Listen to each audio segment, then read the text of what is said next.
Hey guys, welcome back to the channel, or if you're new, welcome. We're going to go back into a new series today. And I say get into a new series today because technically I have played Banjo, but I want to restart it along with a bunch of other stuff when I first started my channel. Basically use the new equipment, new settings, and just less anxious me as a way of creating much better content and kind of just slowly replacing a bunch of the stuff I've already done before. So we're going to get into Banjo right now, and then we're going to be getting into a bunch more stuff later on. So let's just focus on this and get into it, shall we?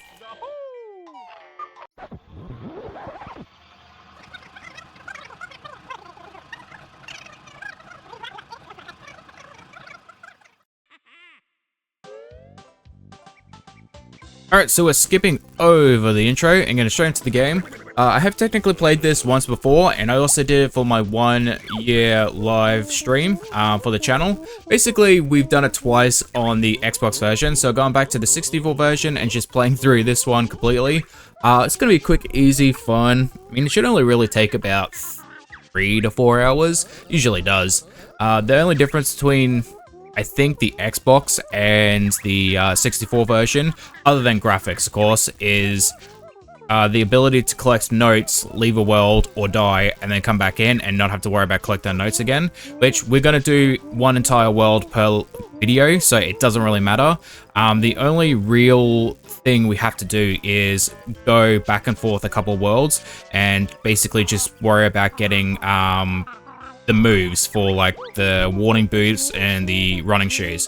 That's basically the only thing, but it is going to take a bit because the Xbox version and the 64 version have different controls. So if I'm looking a bit weird and acting a bit weird, it's because I have used the Xbox version for so long and it's been a while since I've basically played the 64 version.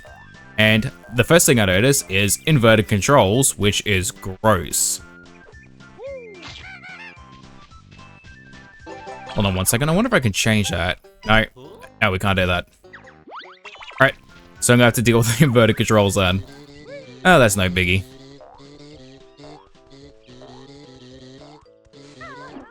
Give it a little bit of challenge.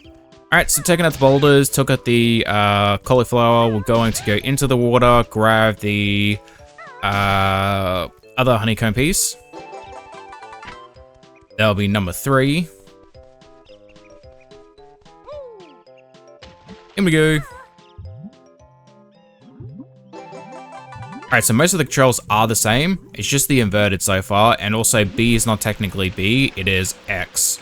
So that is the other thing I have to worry about. But as long as I see B and I remember X, we should be golden. Got to get up the tree, got to get the one on the logs, and we're going to the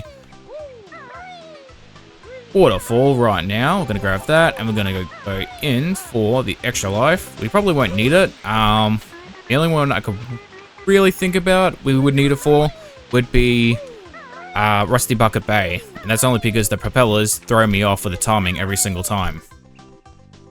But should be basically good for everything else.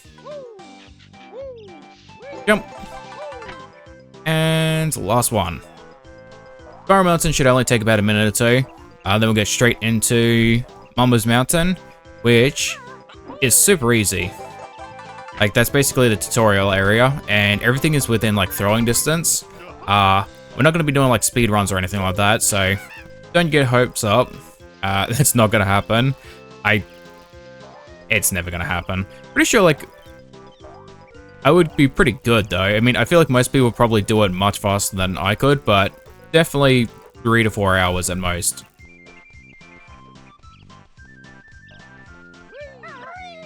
Alright, up the mountain, and we're going through the bridge.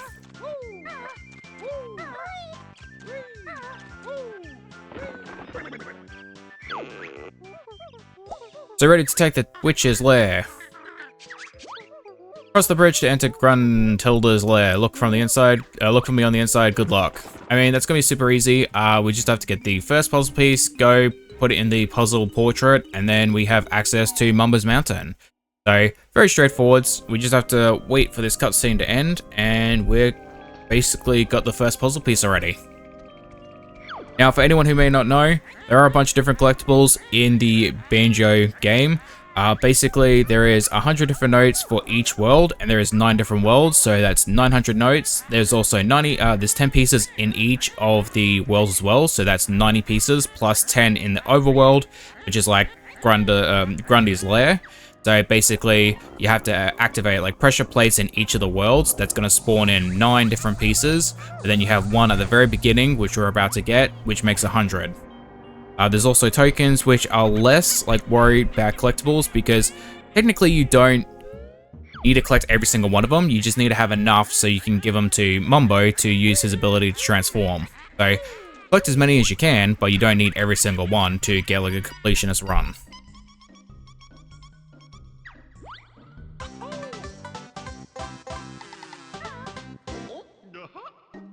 Alright, one down. 99 more to go. So we're just going over in here, going to the right. This is going to have the portrait just up here. Jump on. Going to be pressing A.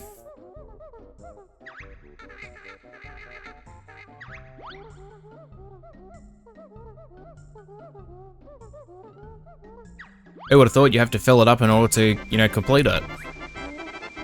Alright, that's it. The picture is complete and the door is open. Let's go.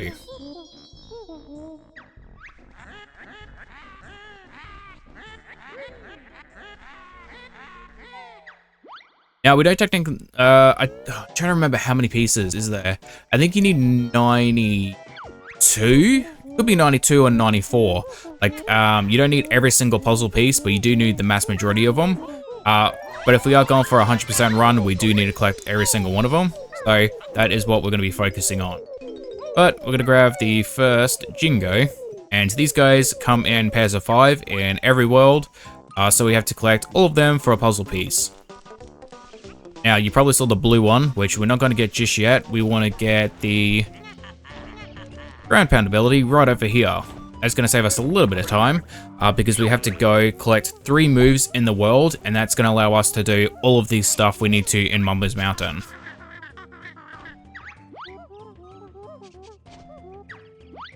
Alright, so now we have the ground pound ability. We're skipping the huts just for now, and we're going directly across.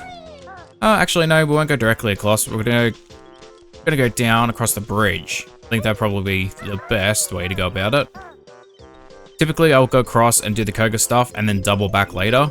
But, I mean, let's just, for the sake of it, do this stuff now.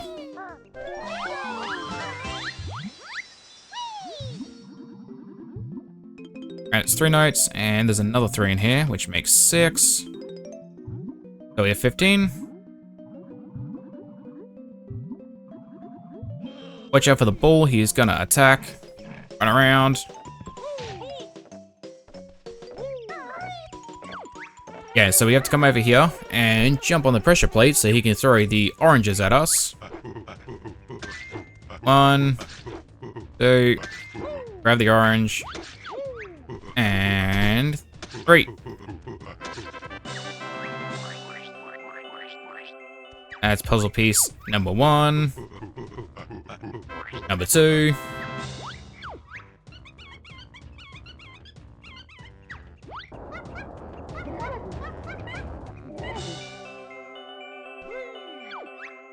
And if we defeat Conga, no, yeah, Conga, yeah, it's with an A. Once we defeat him, that's going to be 3. And the reason why I wanted the ground pound ability is so that way we can activate the pressure plate I was talking about to spawn one of the puzzle pieces in the world, in the overworld. That is the token. So we have 2 of those now. We need 5 for this world.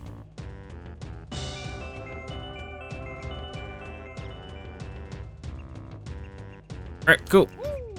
1, 2, 3, and back we go. Talk to you. He's going to give us the ability to shoot blue eggs. We can use it in 2 different ways, to shoot it from the mouth or the backside. Now, both are going to be super handy because we have to use them throughout the entire game. So we definitely can't skip over these abilities because so many different worlds rely on it.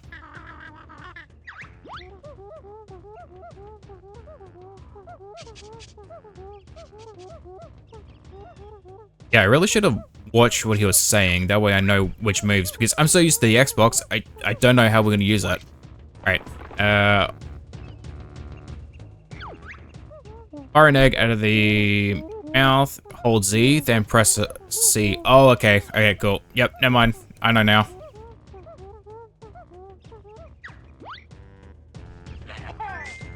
Okay. I was just speeding through it, wasn't even paying attention, but hello, you used the wrong game. Jump!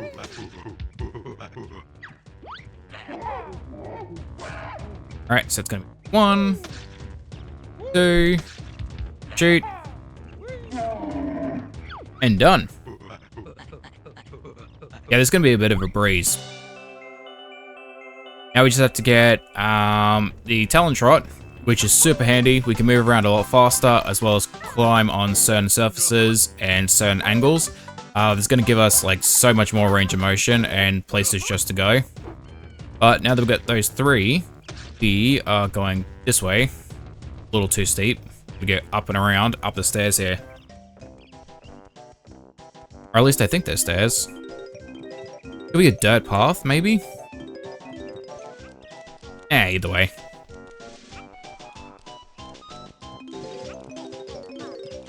Alright, should be able to make it up, if I'm not mistaken. Yep.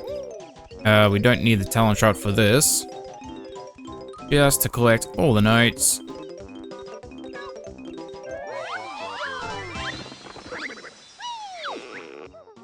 The Talon Trot will let Kazooie tackle sloped surfaces.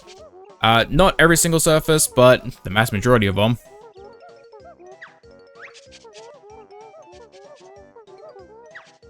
Alright, that's all 3, and if I'm not mistaken, there we go, it is left, not right. Right is going to be the invincibility feathers, which is going to be so annoying because I'm going to mix them up so many times. That's 3, we need 2 more, but we're going to go down the hill here because we have the yellow Jingo, as well as a bunch of notes.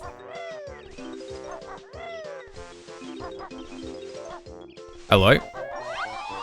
We just got to get green, which is in the huts, as well as select nodes and an enemy, extra life, and a puzzle piece. So let's get back up there and do that. But we'll also need to go into the termite's nest to get one of the Mumbo tokens. Yep, that's all of them.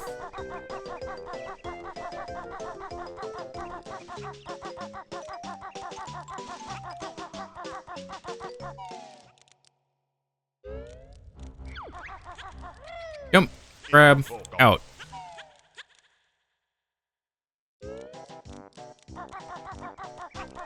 And now we're back up the hill, but we are just going down this way. Grab the puzzle piece and all the notes. That's number 5.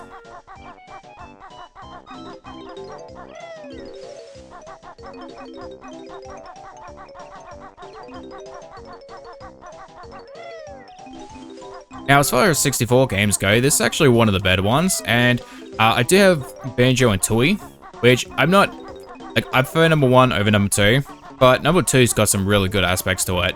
Probably less familiar with it because I don't play it as much. Same thing with, like, one of my favorite games is Ocarina of Time, part of the Legend of Zelda series, but so many people like Majora's Mask, and I'm just not a huge fan of it. I don't know what it is, I've never have been. We are going to play through it, but I will fully admit, I remember next to nothing about Majora's Mask, so I'm gonna be basically a newbie. I probably could play the 3DS version. Also, the lagging is, oh god, it's bad. It's kind of the reason why I also want to play the Xbox version, because it doesn't have as much lag. But something very nostalgic about playing the 64 version. Now, if only I can get my hands on a copy of ToeJam&Earl. I've been wanting to play that for ages, but the Xbox original version that I had no longer works, which sucks. I wish it did keep a little bit better, you know, just looked after a little bit better, but it's one of those things that, you know, even if you do, it just depends on how the game is treated. and even if you treat it well, it depends on how much you use it too. Everything with like Sadeki and Nightcaster, like those are two older games too on the original Xbox. They were super fun. And Magic Battlegrounds, like that was another one. I used to play that all the time. That's another disc that stopped working because I just used it so much. And it is a shame they haven't really figured a way to emulate the Xbox versions. Like even Microsoft themselves, like they have such a huge market in video games that they could potentially go back to the original, but they don't. Like it doesn't make any sense too because there are so many good Xbox games. Like they did do Voodoo Vince, like that's a pretty good one. They did do Banjo and some of the Rareware games, but there is a ton more they go back and redo. Like there's another one, a pirate game, I can't remember what it's called, but I think it's along the lines of something like Galleon or something. That's a super fun one. And like I said, Magic Battleground, Sadeki, they got Blinks. I think I'm pretty sure if I'm not mistaken, we played Blinks a little bit on the channel. I still got to finish that off though. I actually may redo the first 4 episodes and then go back and play the rest of them too.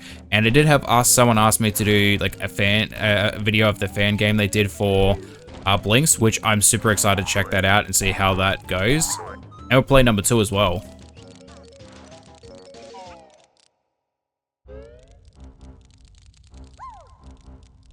There's also another one, Ghostmaster. I don't know if anyone remembers that game or even knows what that game is. Basically, you control ghosts and you have to scare all of the people out of the house, but some of them are like powerful witches or wizards, so they can like mess up your strategy.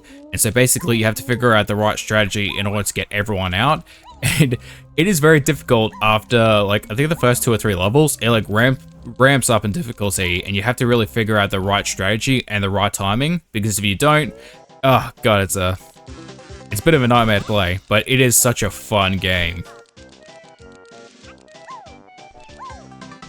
Alright, so that's 10 puzzle pieces, that's all 100 nodes. Also, we have to collect the 2 extra honeycomb pieces per world, which I never mentioned that too, but each world has 2 honeycomb pieces, which makes 18.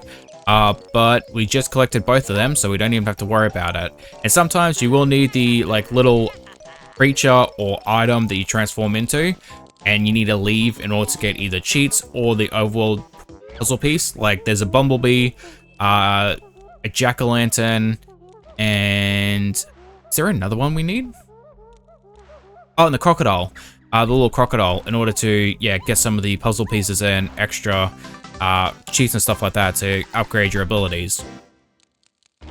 But with that said, this is the first episode or video over and done with. Alright, so I'm going to transform back and then I'll show you guys the stat totals. That way you can see that it is completely 100% done.